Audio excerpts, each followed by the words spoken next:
Jerusalem, Palestine, a city unlike any other on earth, a city that had witnessed prophets, kings, emperors, and conquerors, a city whose stones carry the weight of thousands of years of history, tears, and prayers. To the Jewish, it was the city of King David and the Temple of Solomon. To Christian, it was the city of Jesus Christ, where he was crucified, buried. And to the Muslim, it is the blessed land of Al-Aqsa, the first Qibla.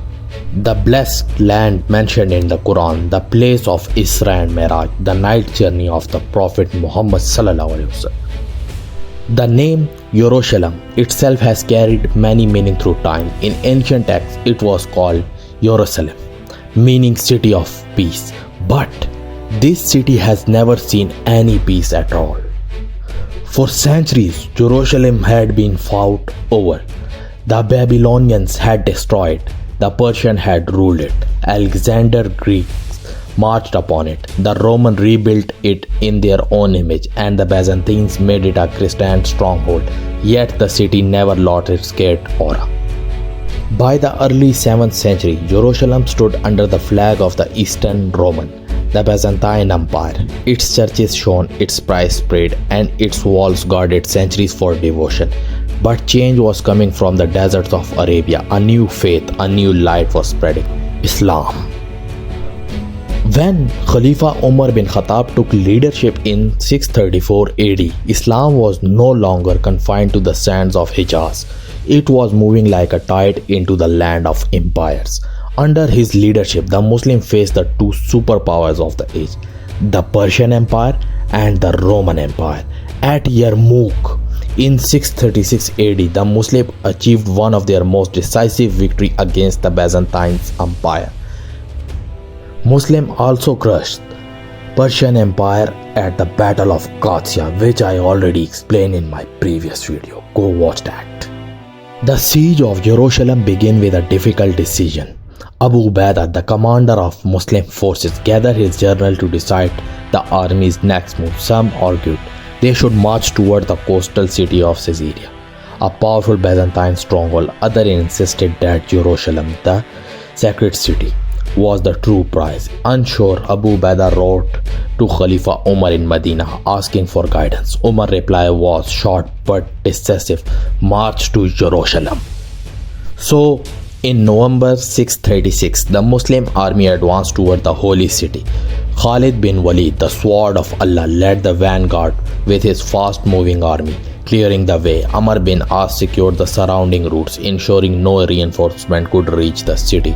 Inside Jerusalem, Sophronius, the Christian spiritual leader, prepared for the inevitable. He ordered the city's most sacred relics, including the true cross, to be secretly taken to Constantinople for safekeeping. The city's defenses was formidable. Its massive stone wall had been strengthened by Emperor Heraclius after he had taken the city from the Persians just 10 years earlier. But Sophronius knew the truth. No help would come. The Byzantine Empire was already broken after its defeat at Yarmouk. Jerusalem stood alone, and so the siege began.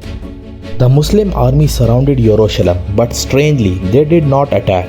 City walls stood tall and the soldiers were ready, yet no assault was ordered. Why? Why would a victorious army wait in silence? The answer lies deep in the history of this holy city, a city beloved not only to the Jewish and Christians, but also to the Muslim, for it was the land of the prophets. Hazrat Ibrahim, Hazrat Dawood, Hazrat Suleiman, Hazrat Musa, and of course Hazrat Isa. It was a holy city for Islam as well, because the Prophet Muhammad ﷺ had prayed toward Jerusalem before the Qibla was changed to the Kaaba, and from here the Prophet ﷺ ascended to the heavens in Isra al-Miraj.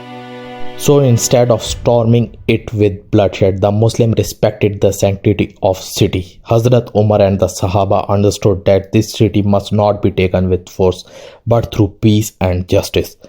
That's why they laid a calm siege around Jerusalem, cutting supplies but avoiding unnecessary destruction, until the Christian Sophronius agreed to surrender. Finally, Sophronius made a decision. He sent word to Muslim commanders. Jerusalem was ready to surrender, but only on one condition. The city would give its key not to a general, not to any soldier, but only to the Khalifa himself, Umar bin Khattab. Muslim journal Abu Ubaidah first tried to avoid troubling the Khalifa. He thought maybe the demand could be solved another way. Since Khalid bin Walid looked somewhat like Umar, he was sent toward the city walls, pretending to be the Khalifa. But Sophronius was not deceived. He either recognized Khalid from before or had been informed by Arab Christian about Umar's true appearance. The plan failed and the Sophronius firmly refused to hand over the city. At last, Abu Ubaidah had no choice. He wrote a letter to Medina saying, O Amirul Mu'mineen, the people of Jerusalem will only surrender to you in person. When the letter from Abu Ubaidah reached Medina, Umar bin Khattab gathered his shura, the council of the Sahaba. The news was clear. Sophronius would not hand over the city except to the Khalifa himself. The gathering grew tense. Some companion advised, O Amirul Mu'mineen, your presence in the battlefield region is dangerous. If you travel and something happens to you, the entire Muslim Ummah will be shaken. Send Khalid or Abu Ubaidah instead. Others added, the enemy may have planned this as a trick to lure you out. But Hazrat Ali, with his wisdom, spoke differently. O Umar, this is not a trap. This is an opportunity that Allah has written for you. The Christians want to see with their own eyes the justice of Islam. If you go, it will be a testimony that Islam does not conquer with pride, but with humility and truth. Umar remained silent for a while, then looked at his general letter again. The decision was made. Umar would go himself. But his journey would be unlike any king or emperor. No guards, no golden thorn, no silk garments. He set out with only one servant and one camel. They shared the animal turn by turn. One rode while the other walked. Umar carried no pomp, only patched clothes and heart firm with tawakkul. As Umar approached Palestine, the Muslim general who had conquered vast territories rushed to receive him, but when they appeared before him, Umar's eyes narrowed. The general were wearing fine silk robes, beautiful weapons, and rich ornaments that reflected their victories to the world. They looked mighty conqueror, but to Umar they looked dangerously close to forgetting their roots. With fire in his eyes, Umar rebuked them. Have you forgotten who you are? Have you forgotten what brought us here? We were the most humiliated of people, and Allah raised us with Islam. If you seek honor in anything other than Islam, Allah will disgrace you again.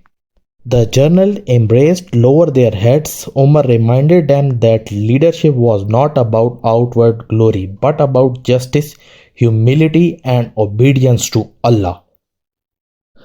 Khalifa Umar entered Jerusalem. The city gates opened, and the Sophronius came forward to meet him. The people of Jerusalem had imagined a great emperor covered in armor riding a powerful horse, but to their surprise, they saw a humble man in plain clothes walking on foot while his servant rode the camel. Many whispered among themselves, asking, which one is the Khalifa? They could not believe that the ruler of such a vast empire looked so simple. On that holy land, Umar signed a peace agreement with Sophronius, later known as Covenant of Umar. According to this pact, Christians and Jews were promised safety for their lives, homes and churches. In return, they would pay a small tax called jizya. Unlike previous conquerors, Umar showed great wisdom and restraint. When Sophronius invited him to pray inside the church of the Holy Sepulchre, Umar refused. He said, if I pray here, later Muslim might take this church and turn it into a mosque. Instead, he prayed outside, and that very spot later became the Mosque of Umar. This showed his vision. Jerusalem would remain a city open for all faiths.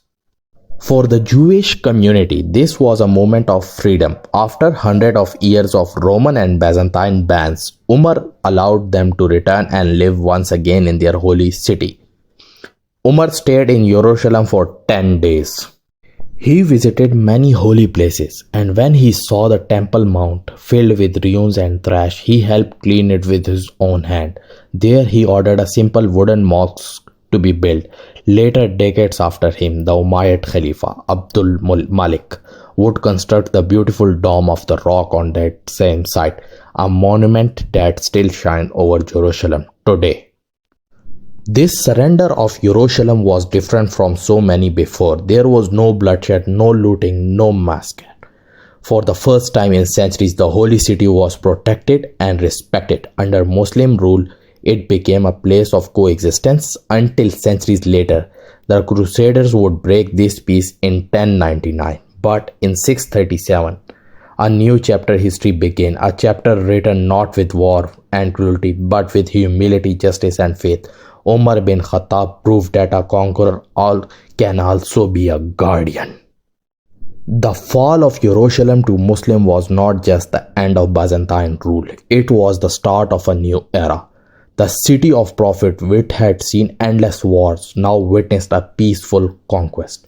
Umar did not enter as a tyrant, but as a servant of God, fulfilling the prophecy of Muhammad ﷺ that one day Jerusalem would be under Muslim rule. And so the city bowed its head, not to power or greed, but to justice, an event that truly changed the course of history forever. The fall of Jerusalem in 637 was not just a change of rulers, it was a moment that shaped history forever.